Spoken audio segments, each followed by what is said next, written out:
Nous allons maintenant continuer dans des données concernant Autaride, si vous le voulez bien.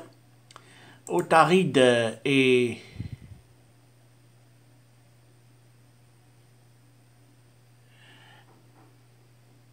Nous allons continuer dans des données concernant le module Autaride, si vous le voulez bien.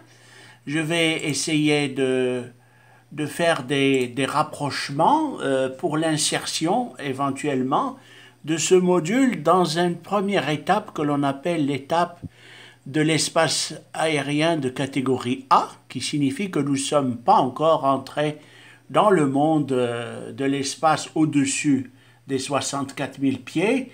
Et donc, par conséquent, nous avons ici notre module fait, inséré dans notre bulle aérodynamique, mais qui est utilisé dans le cadre de simulateurs de vol aérien et non spatial. Lorsque l'on dit simulateur aérien, eh ben, c'est une autre dimension puisqu'il est censé évoluer dans un espace appelé l'espace aérien de classe A, à ne pas confondre au domaine de l'astronaute qui évolue au-dessus des 64 000 pieds. Toujours en essayant de donner des informations assez détaillées de ce type de hobby, puisque ce n'est pas un travail dans la règle, je vais essayer de vous montrer certains aspects d'aéroports conçus ou de pistes conçues afin de récupérer ce type d'appareil au cas où il serait en perdition dans l'espace. Bien sûr, il faut penser à toutes les éventualités et j'ai créé une base Atlantide Space pour cela. La base Atlantide Space a été insérée en utilisant des logiciels de construction aéroportuaire. Elle se trouve dans l'espace aérien marocain.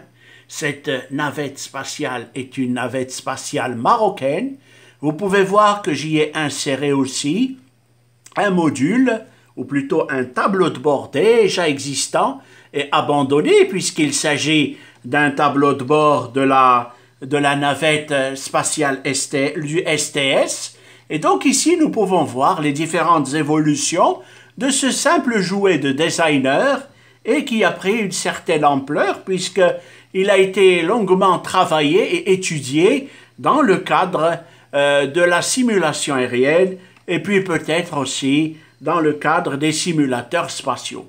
Lorsque vous voyez ce type de jauge, eh ben, tout astronaute américain comprendra que c'est un tableau de bord de STS, c'est-à-dire de la fameuse navette Columbia. Je l'ai inséré exprès pour pouvoir utiliser certaines jauges et faire un travail. Et cela, comme vous le voyez, n'a rien à voir avec le Flight Simulator Orbiter, qui est un simulateur spatial et qui se trouve sur la droite ici, et qui est à utiliser pour ce type de concept. Donc ici, si nous utilisons ce tableau de bord ici, c'est un tableau de bord de ST, de la navette spatiale américaine STS, pardon. Et là, c'est un imaginé. Donc, nous imaginons un tableau de bord avec des jauges sensées, plus sensées, pour être utilisé dans un Flight Orbiter Space Simulation. Voilà. Donc ici, nous sommes entrés dans de fabuleux détails. Il y a eu insertion de certaines jauges afin de diriger ce type d'engin. Et donc, il n'y a pratiquement pas de difficulté à utiliser ce qui d'abord a été esquissé comme une sorte de planeur. Je peux ici aussi vous montrer la dimension de l'aéroport censé récupérer ce module. C'est un aéroport qui se trouve dans la zone aérienne, dans l'espace aérien marocain, au sud marocain, et qui est censé récupérer cette navette spatiale, cette micro-shuttle de fictive. Et donc, nous pouvons voir pas mal de détails concernant ce type de projet. Alors, je ne vais pas aller plus dans les détails. J'ai essayé les jauges absolument les plus simples possibles pour diriger ce que serait d'abord un planeur de l'espace, puisque finalement, notre navette Autaride reviendrait comme le ferait un planeur spatial, mais serait dotée aussi de qualités de motorisation. Donc, dans les deux simulateurs, nous pouvons voir la différence. Il y a une différence des jauges, Et il y a aussi une différence de l'aspect technique du tableau de bord. Alors je vais m'arrêter un petit moment, ou plutôt nous allons nous transporter directement dans un autre aéroport qui serait aussi censé nous recevoir. Eh bien cet aéroport, c'est tout simplement, nous allons mettre en route vers l'aéroport, non pas GHXX, mais c'est une île artificielle appelée GHSN. Et là, donc, nous nous transposons, nous faisons une variation et nous essayons de nous placer directement dans une île artificielle qui serait aussi censée récupérer cette navette spatiale, mais cette fois-ci dans une plateforme maritime au large du Maroc, à plusieurs nautiques, et vérifiant des conditions, bien sûr, des conditions de possibilités et de réceptacles de ce type de véhicule.